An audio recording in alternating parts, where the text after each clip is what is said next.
அன்பான சகோதர சகோதரிகளே, இன்றைக்கி எளிய மருத்துவ குறிப்பு அது பார்க்கலாம். தலையில் பொடுகுன்னா இருக்கும் இல்லையா ஒருத்தங்களுக்கு, அதெல்லாம் என்ன பண்ணால் வேப்பம்பட்டை இருக்கு இல்லையா, அது 50 கிராம் தண்ணீரில் நல்லா கரைச்சி கஷாயமாக தயாரிக்கணும். அது ஆறினோடனே கையை விட்டு இப்படி சிலுப்பினோன்னா நுரை வரும். அந்த நுரைய தலையில் நல்லா அரிப்பு அந்த மாதிரி இடங்களில் நல்லா தடவி நல்லா ஊற வச்சு குளித்தோன்னா பொடுகு எல்லாமே போயிடும். ரெண்டாவது, ரத்த மூலம் சொல்லுவாங்க இல்லையா, அதுக்கு அருமையான மருந்து இருக்குது. நாட்டு மருந்து கடையில் போய் பிரண்டை அப்படி கேட்டால் கிடைக்கும். அந்த பிரண்டையே ஒரு மண் சட்டியில் போட்டு நல்லா நெய் விட்டு வதக்கணும்.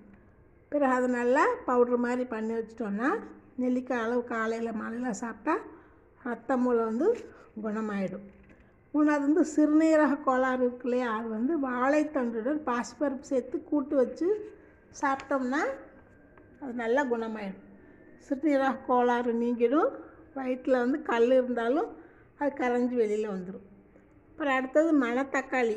அதன் பயன் மணத்தக்காளி கீரை பச்சையாக தயிரில் போட்டு சாப்பிட்டா வாய் புண்ணு சீக்கிரமே சரியாயிடும்.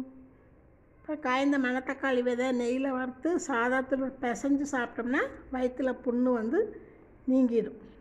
அப்புறம் சளி இருமல் இருந்ததுன்னா ஆடாத்தொடையில் 25 இலை, மிளகு 1 ஸ்பூனு, இந்த ரெண்டையுமே நிழலில் நல்லா உலர்த்தணும். சருகு போல் காஞ்சோடனே ரெண்டையும் நல்லா பவுடராக்கி இடித்து சளிச்சு வச்சுக்கணும்.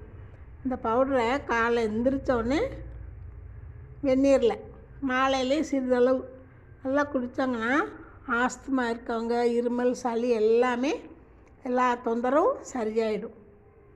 அப்புறம் வாயு இருக்கும் இல்லையா, வாயு தொந்தரவு இருக்கவங்க ஒரு பாத்திரத்தில் 2 டம்ளர் தண்ணீர் வச்சு கொதிக்கிற சமயத்தில் ஒரு துண்டு சுக்கு, கொஞ்சம் பூண்டு அதை அம்மியில் வச்சா 1-2 தட்டி அந்த கொதிக்கும் தண்ணீரில் போட்டோன்னா நல்லா கொதிச்சிடும் இல்லையா, கொஞ்சம் வத்திடும்.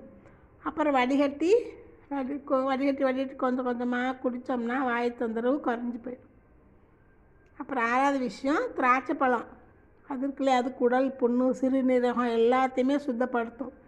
மலச்சிக்கலை தவிர்த்து கண்கள் கருவிளையம் இருக்கும் இல்லையா, கருவளையம், அது கூட சரியாயிடும்.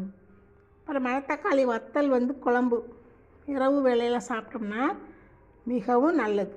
வாய்ப்புண்ணு, குடற்புண்ணு உள்ளவங்கெல்லாம் சாப்பிட்டு வர நல்லா குணம் கிடைக்கும். அப்புறம் வயிற்றில் இறைச்சல் இருக்கும் ஒவ்வொருத்தங்களுக்கு.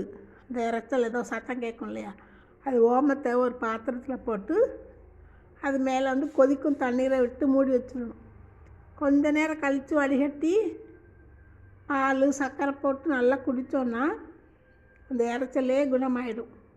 அப்புறம் இன்னொரு விஷயம், மாம்பழ சாறு இருக்கு இல்லையா, அது பிழிஞ்சு தேன், குங்குமப்பூ, ஏலக்காய் பொடி, பச்சை கற்பூரம் எல்லாம் போட்டு பாலில் கலந்து சாப்பிட்டோம்னா இருதயம் நல்லா பலப்படும். அப்புறம் இளமையாக இருக்கலாம். மற்றது நாளைக்கு பதிவில் பார்க்கலாம். இது எல்லாருமே யூஸ் பண்ணி பாருங்கள். வீட்டில் இருக்கிற பொருள் தானே, யூஸ் பண்ணி எல்லாருமே பலன் பெறுங்க. நாளைக்கு இதே தொடர் பதிவு நான் போடுறேன். சரியா? நல்லா யூஸ் பண்ணுங்கள். நன்றி கலந்த வாழ்த்துக்கள். தேங்க்யூ. Good bye.